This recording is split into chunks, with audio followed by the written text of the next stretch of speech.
नमस्कार, आप देख रहे हैं डीडी न्यूज। आपके साथ मैं हूं पराक्रम से शेखावत। खबर दुनिया की में आप सभी का बहुत स्वागत है। अगले आधे घंटे में हम आपको बताएंगे अंतर्राष्ट्रीय स्तर से जुड़ी हर वो बड़ी खबर जो आपके लिए जानना जरूरी है।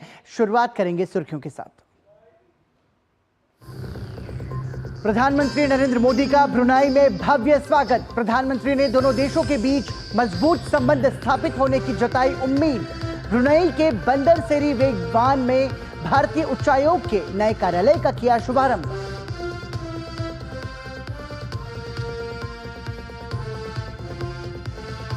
रूस के ताजा हमलों से थर्रा उठा यूक्रेन। बैलिस्टिक मिसाइल हमले में दर्जनों की मौत, लगभग 200 घायल। जंग शुरू होने के बाद रूस का अब तक का सबसे भीषण हमला। राष्ट्रपति ज़ेलेंस्की ने अपने सहयोगियों से सैन्य सहायता तत्काल सुनिश्चित करने की दोहराई अपील।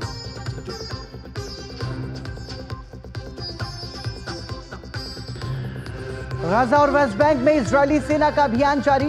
इजरायल ने ब्रिटेन के हथियारों के निर्यात लाइसेंस पर आंशिक रोक लगाने के फैसले की कड़ी निंदा की।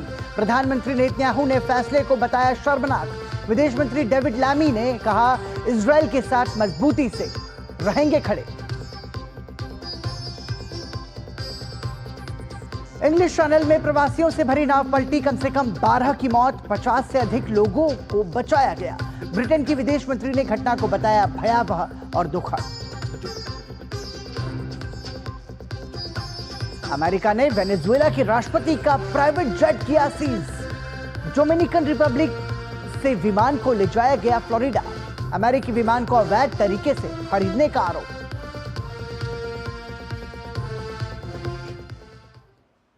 और सुर्खियों के बाद आइए अब अंतर्राष्ट्रीय स्तर से जुड़ी खबरों पर डालेंगे नजर विस्तार से। सबसे पहले बात एशिया का आईना की।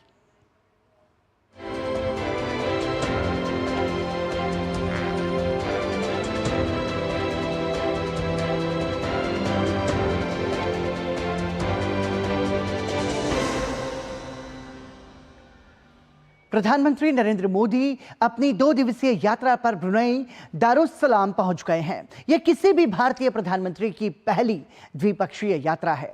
दोनों देशों के बीच राजनयिक संबंधों के 40 वर्ष भी पूरे हो रहे हैं। प्रधानमंत्री नरेंद्र मोदी की इस यात्रा से दोनों देशों के बीच संबंधों को नई ऊंचाई पर ले जाने में मदद मिलेगी।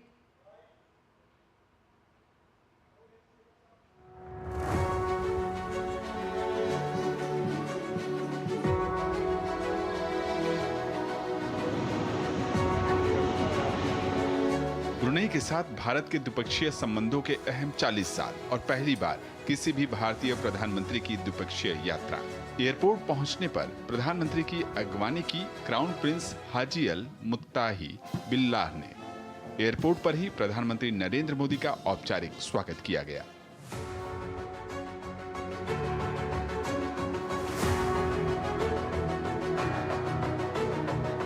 गार्ड ऑफ ऑनर का निरीक्षण करने के बाद प्रधानमंत्री का काफिला जैसे ही होटल पहुंचा, वहां मौजूद प्रवासी भारतीयों में खुशी की लहर दौड़ गई। गर्मजोशी देखने लायक रही। बड़ी संख्या में मौजूद लोगों के अभिवादन को प्रधानमंत्री ने बखूबी स्वीकार किया।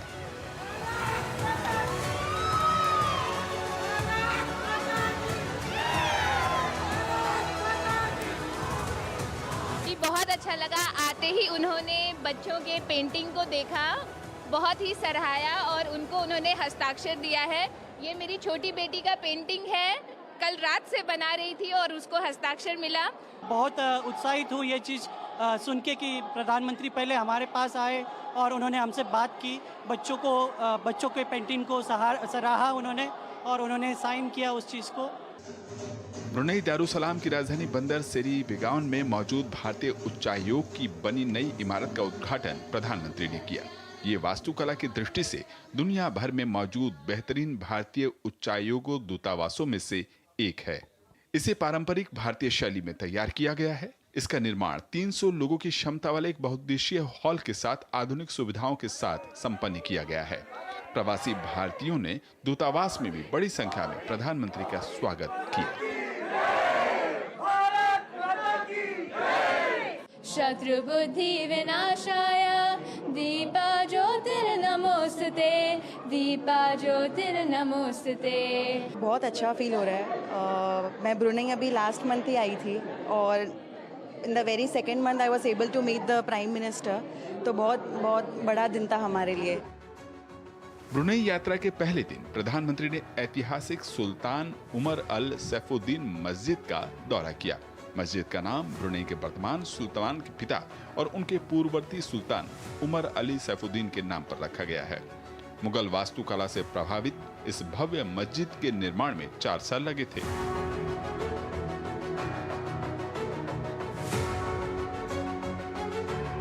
प्रधानमंत्री बुधवार को सुल्तान हाजी हसनन बोल्किया से द्विपक्षीय मुलाकात करेंगे। ब्रुनेई से मुनमुन भट्टाचार्य के साथ ब्यूरो रिपोर्ट, डीडी न्यूज।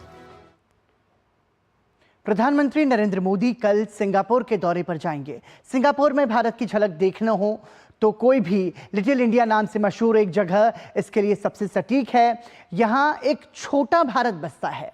प्रधानमंत्री नरेंद्र मोदी की यात्रा से पहले इस मिनी भारत का जायजा लिया हमारे संवाददाता शैलेंद्र मिश्र ने। सिंगापुर में इस वक्त हम मौजूद हैं लिटिल इंडिया में, यानी यहाँ पर आप आएंगे तो ऐसा लगेगा कि आप भारत में आ गए हैं।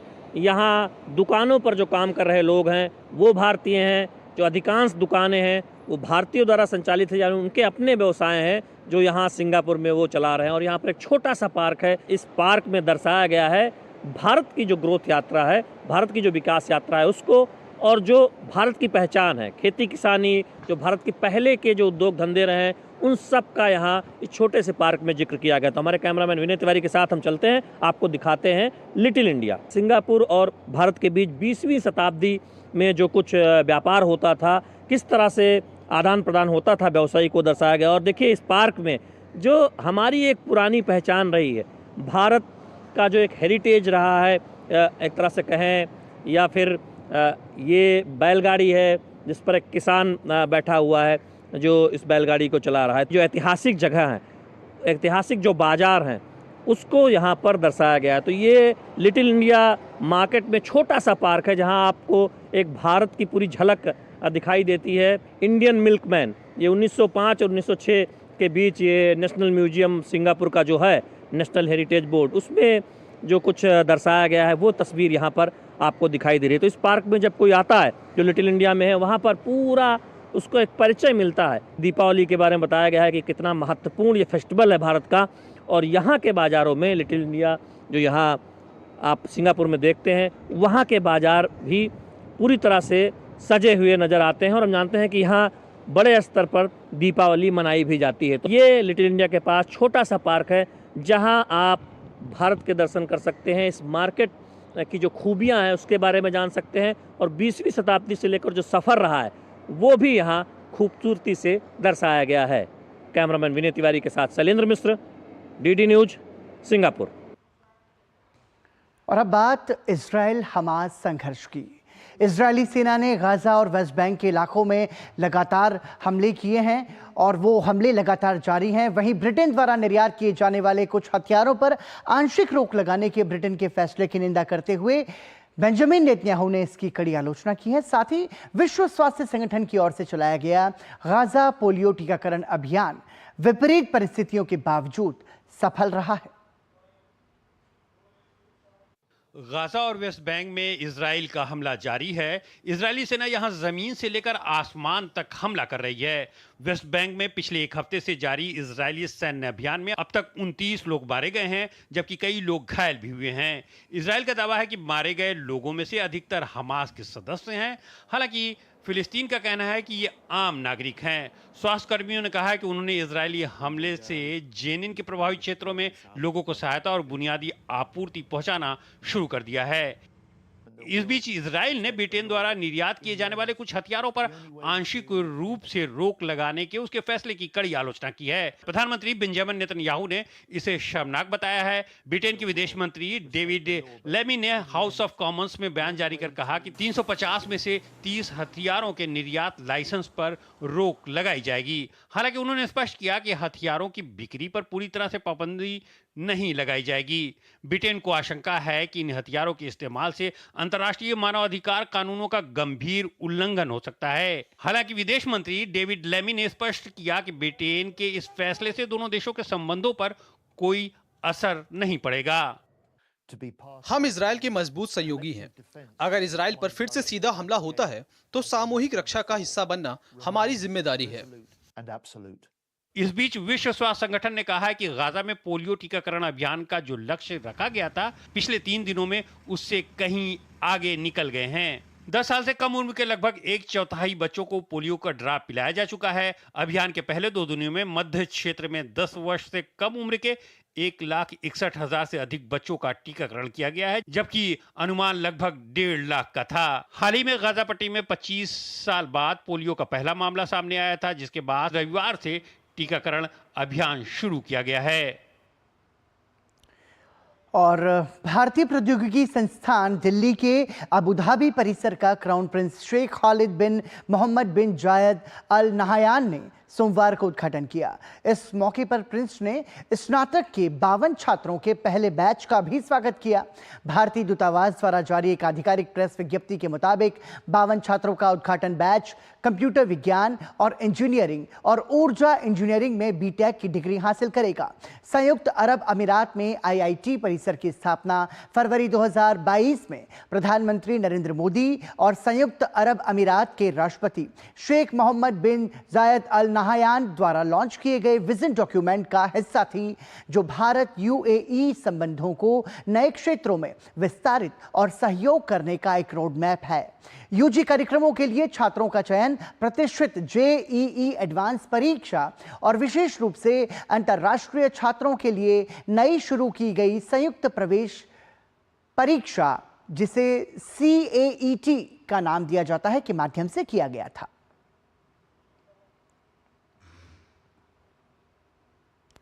न्यूजीलैंड सरकार ने मंगलवार को पर्यटकों के प्रवेश शुल्क को लगभग 3 गुना बढ़ाने की घोषणा की। इस फैसले की पर्यटन क्षेत्र में काम कर रहे लोगों ने कड़ी निंदा की है। लोगों का कहना है कि इससे उच्च शुल्क पर्यटकों को हतोत्साहित करेगा। वहीं सरकार की तरफ से जारी बयान के मुताबिक 1 अक्टूबर से अंतर्राष्ट्रीय आगंतुक और संरक्षण के साथ पर्यटन शुल्क को 35 न्यूजीलैंड डॉलर से बढ़ाकर 100 न्यूजीलैंड डॉलर तक करने का निर्णय लिया गया है।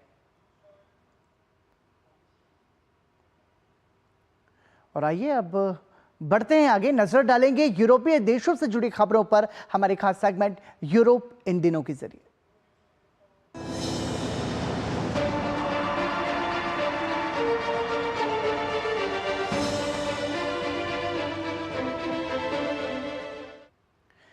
रूस यूक्रेन युद्ध का समाधान आखिर कब होगा, इसका जवाब किसी के पास नहीं है, लेकिन दोनों देशों के बीच चल रहे इस युद्ध में आम नागरिकों को अपनी जान गंवानी पड़ रही है। यूक्रेन की पोल्टाव शहर में रूसी सेना के हमले में 41 लोगों के मारे जाने की खबर है। रूसी बैलिस्टिक मिसाइलों से एक शैक्षणिक संस्थान और पास के एक अस्पताल को निशाना बनाया गया। कुरुक्षेत्र में यूक्रेनी सैनिकों की घुसपैठ के बाद से रूस ने यूक्रेनी क्षेत्रों पर अपने हमले को तेज कर दिया है। रूस कीव समेत दूसरे इलाकों पर ताबड़तोड़ हमले कर रहा है। पूर्वी यूक्रेन का पोल्टावा शहर रूस के भीषण हमलों से थर्रा उठा। हमले में एक सैन्य शिक्षण संस्थान और अस्पताल को निशाना बनाया गया है। इस हमले में 41 लोगों की मौत हो गई है, जबकि 180 अन्य घायल हुए हैं। राष्ट्रपति वोलोदिमीर ज़ेलेंस्की ने बताया कि 2 बैलिस्टिक मिसाइलों से लक्ष्य को निशाना बनाया गया। उन्होंने हमले की परिस्थितियों की पूर्ण और त्वरित जांच के आदेश दिए हैं। राहत और बचाव दलों ने तुरंत घटनास्थल पर पहुंचकर अपना काम शुरू कर दिया। 25 लोगों को सुरक्षित निकाला गया, इनमें से 11 मलबे में फंसे हुए थे। 2 बैलिस्टिक मिसाइलों से एक शैक्षणिक संस्थान और पास के एक अस्पताल को निशाना बनाया गया। संचार संस्थान की एक इमारत आंशिक रूप से नष्ट हो गई। पोल्टावा रूसी सीमा से लगभग 120 किलोमीटर दूर है। हालांकि शहर नियमित रूप से मिसाइल हमलों का निशाना बनता रहा है, लेकिन इस तरह का हमला पहले कभी नहीं हुआ था। 3 लाख की आबादी वाला ये शहर युद्ध के बाद से बड़ी संख्या में शरणार्थियों का घर बन गया है। माना जा रहा है कि हमले में इस्कंदर M मिसाइल का इस्तेमाल किया गया। इसकी मारक क्षमता 500 किलोमीटर है। इसके अलावा रूसी मिसाइलों और ड्रोन ने ज़ैपोरोजिया और निप्रो में भी कहर बरपाया। ज़ैपोरोजिया में हुए हमले में 2 जबकि निप्रो में 1 व्यक्ति की मौत हो गई है।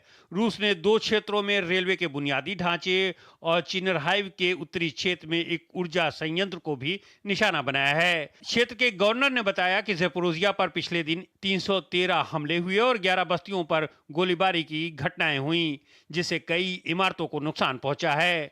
साथ ही यूक्रेन ने 35 में से 27 ड्रोन को मार गिराने का भी दावा किया है। यहाँ हवाई अलर्ट घोषित होने के 2 मिनट बाद एक विस्फोट हुआ। हमारे पास छुपने का समय नहीं था।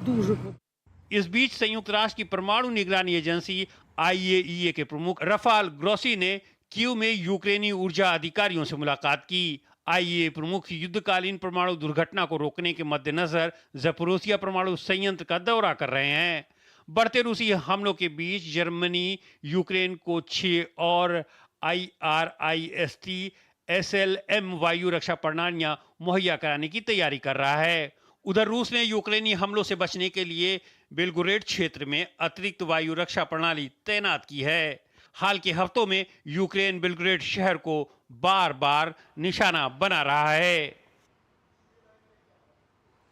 और यहां रुक रहे हैं एक छोटे से ब्रेक के लिए। देखते रहिए DD न्यूज।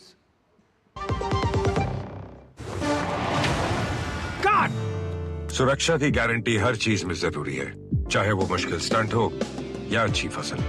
इसलिए ले आइए IIL के ट्रैक्टर ब्रांड का शिनबा, जो देता है सुंडी और ट्रिप से सुरक्षा की गारंटी। बात जब पीढ़ियों के लिए बनने वाले घर की हो तो जिम्मेदारी बड़ी हो जाती है। गैलेंट समझता है ये जिम्मेदारी। अब MM रिब्स के साथ गैलेंट एडवांस TMT रीबार, निर्माण का रियल हीरो। सर, आप बहुत लकी हैं कि आपके बेटे ने हेल्थ इंश्योरेंस और बाकी सारी फॉर्मेलिटीज टाइम से पूरी कर दी है। मेरा बेटा?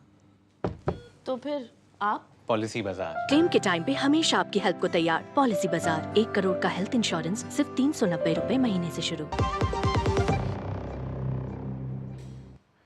ब्रेक के बाद एक बार फिर आपका स्वागत। आप देख रहे हैं खबर दुनिया की। फ्रांस से ब्रिटेन जाते समय एक नाव के पलटने से लगभग 12 लोगों की मौत हो गई है। यह हादसा इंग्लिश चैनल में अवैध तरीके से प्रवासियों को ब्रिटेन ले जाते समय हुआ। हादसे में 2 लोग लापता बताए जा रहे हैं। हादसे की गंभीरता को देखते हुए फ्रांस के आंतरिक मंत्री गेराल्ड डोमेनेन ने स्थिति का जायजा लेने के बाद ये बात कही। बता दें कि इस तरह के अवैध आप्रवासन को रोकना ब्रिटिश और फ्रांसीसी दोनों सरकारों की प्राथमिकता रही है। बावजूद इसके ब्रिटेन सरकार के आंकड़ों की माने तो पिछले 7 दिनों में छोटी नावों पर सवार होकर लगभग 2000 से अधिक लोग ब्रिटेन पहुंचे हैं। और आइए अब बढ़ेंगे आगे, नजर डालेंगे अमेरिकाना के जरिए अमेरिकी देशों से जुड़ी खबरों पर।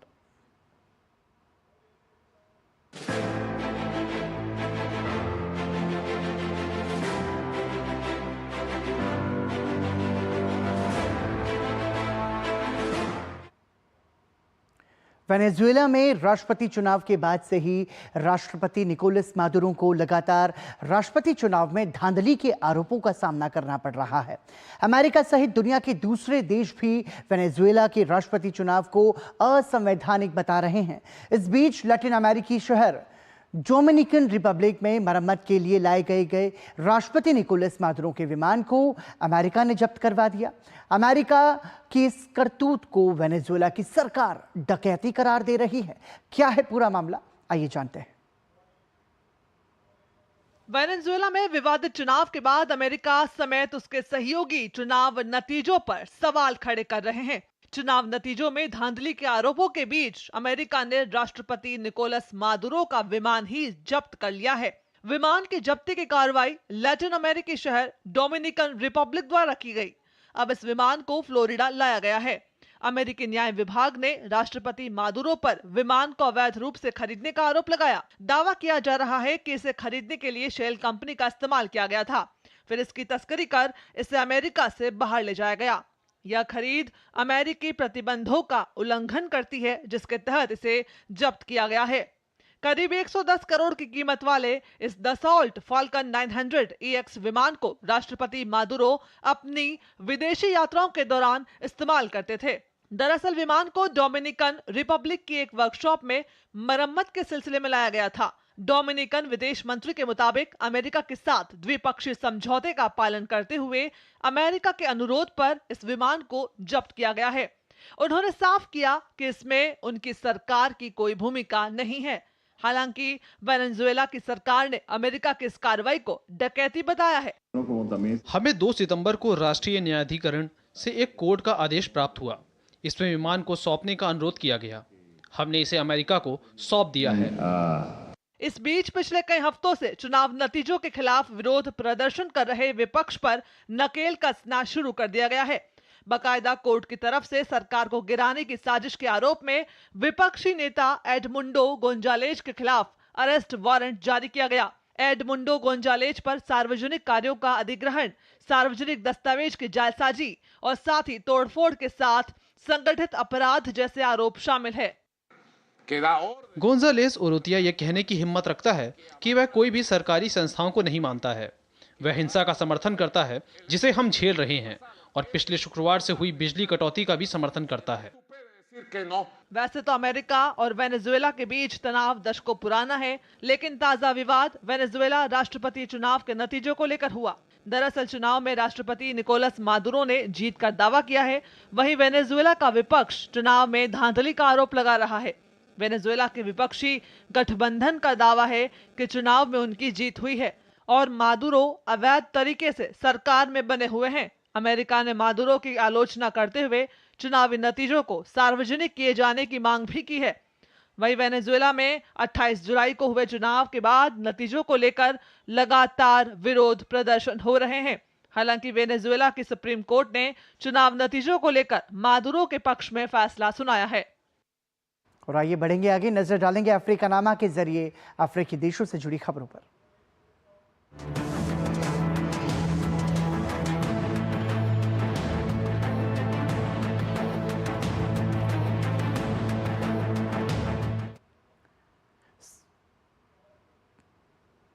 सोमवार को कांगो की राजधानी किशानसा में केंद्रीय मकाला जेल से भागने की कोशिश में 129 लोगों की मौत हो गई।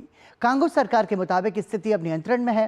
दरअसल कुछ कैदियों ने सोमवार रात लगभग 2 बजे जेल के एक हिस्से में आग लगा दी थी। इससे जेल के प्रशासनिक भवन, खाद्य भंडार और अस्पताल में आग लग गई, जिससे बचकर भागने का कैदियों ने असफल प्रयास किया। इस दौरान मची भगदड़ से और दम घुटने से कई लोगों की मौत हो गई।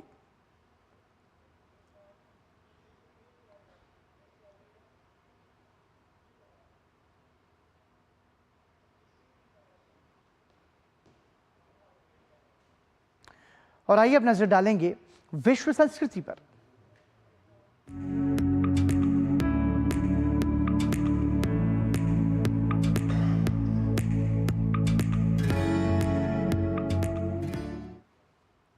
कैथोलिक धर्मगुरु पोप फ्रांसिस इन दिनों इंडोनेशिया के दौरे पर हैं।